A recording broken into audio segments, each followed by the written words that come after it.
But I want to take you now back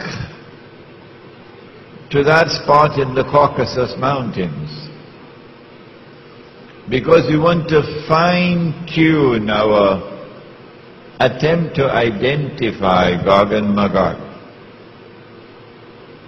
It is not sufficient to say that Gog and Magog are the European Christians and European Jews. No.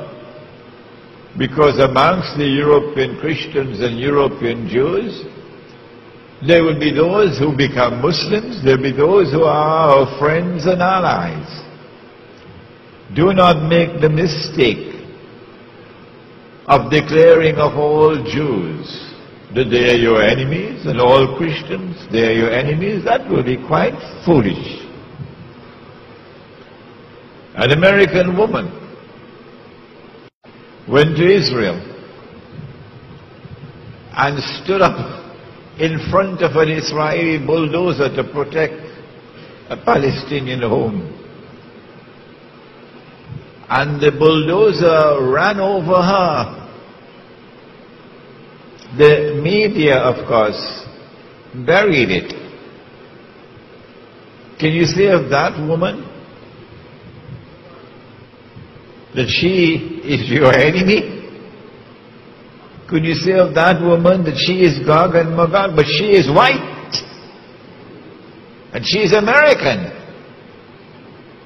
So we would have peanuts in our heads if we make a blanket statement, all white people, or all Americans, or all Christians, or all Jews. Not at all. Don't fall in that trap. Let's fine-tune to try to locate Gog and Magog.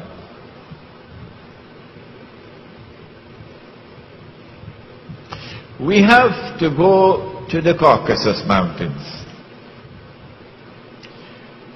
And there at the Caucasus Mountains we have to look for a people with power. There have to be a people whose power was greater than any other power in the world at that time. We have to look for a people who will eventually be moving from that northern area and moving towards Jerusalem.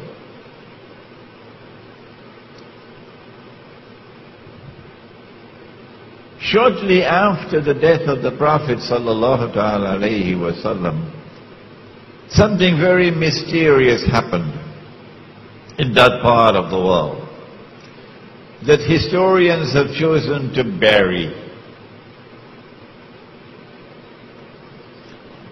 A tribe called the Khazar chose to embrace Judaism. And so the world witnessed for the first time the very strange phenomenon of a non-Semitic people becoming Jews. Non-Semitic becoming Jews. The genetic research is available on the internet. Anyone can study it. You had conferences, medical conferences, which were organized to study these people, their genetic composition. They had a genetic composition which was unique in all of mankind. No people in the world were like them. This is scientific research. And these people, the Khazar, chose to convert to Judaism, but they did so not for any religious reasons.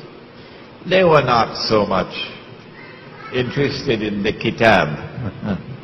and to follow the law. They embraced Judaism for purposes of political expediency. They were sandwiched between Islam and Christianity, Byzantine Christianity, and they chose Judaism. These European Jews who have no racial, biological connection with the Banu Israel multiplied. وَهُمْ مِنْ كُلِّ حَدَبٍ يَنْسِلُونَ. They multiplied and breeded to such an extent that today 9 in every 10 Jews in the world, 90% or more, are European Jews. They outnumber the Semitic Jews by 9 to 1 or 10 to 1. These European Jews, if you look at the list of names of Nobel Prizes for science, for literature, would you name it, you will find that these are people who far exceed the rest of mankind in their intellectual brilliance, in their academic achievements, in their scientific research.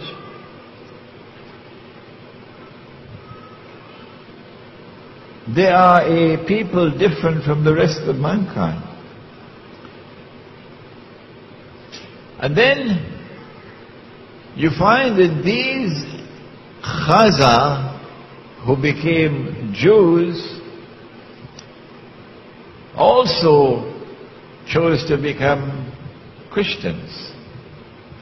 So you have the Khazar infiltrating the camp of Judaism and infiltrating the camp of Christianity as well.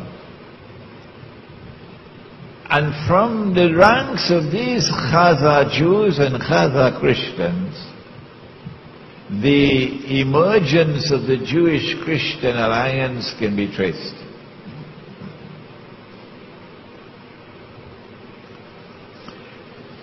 It is this Jewish-Christian alliance, Khazar, which eventually gives birth to the Zionist movement. The Zionist movement has absolutely nothing to do with Banu Israel. It is an essentially and an exclusively European achievement.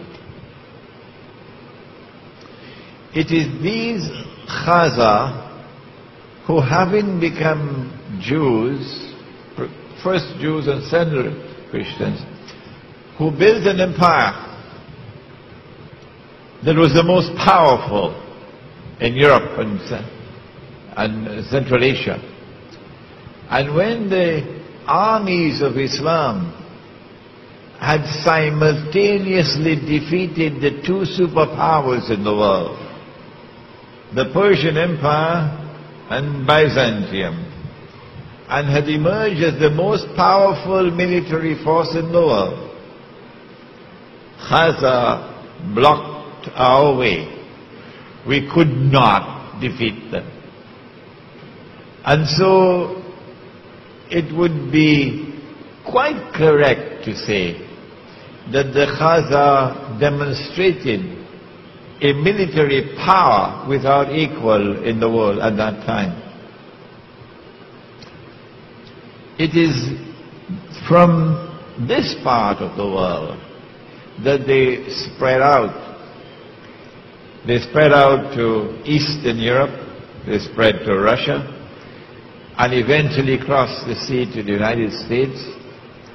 And they are at the heart of the revolutions which transformed Europe from Christendom into modern Western civilization. They are at the heart of the Bolshevik revolution in Russia, which overturned Christianity in Russia. They are at the heart of the French Revolution, in consequence of which the back of the Christian church is broken. The prohibition of riba is now consigned to the garbage bin. And they are the heart of the creation of the Zionist movement. It is these Khazar, Jewish and Christian, who now move to the Holy Land, assisted by a strange and mysterious Jewish Holocaust. And the history of that will one day be revealed on Judgment Day. How much was their input into the Holocaust? So that you have an exodus now of these European Jews to the Holy Land. When the state of Israel comes into being, who it is who controls power in Israel? Not the Oriental Jews, the darker-skinned Jews. No, they are second-class citizens. The ones who control power in Israel are the European Jews.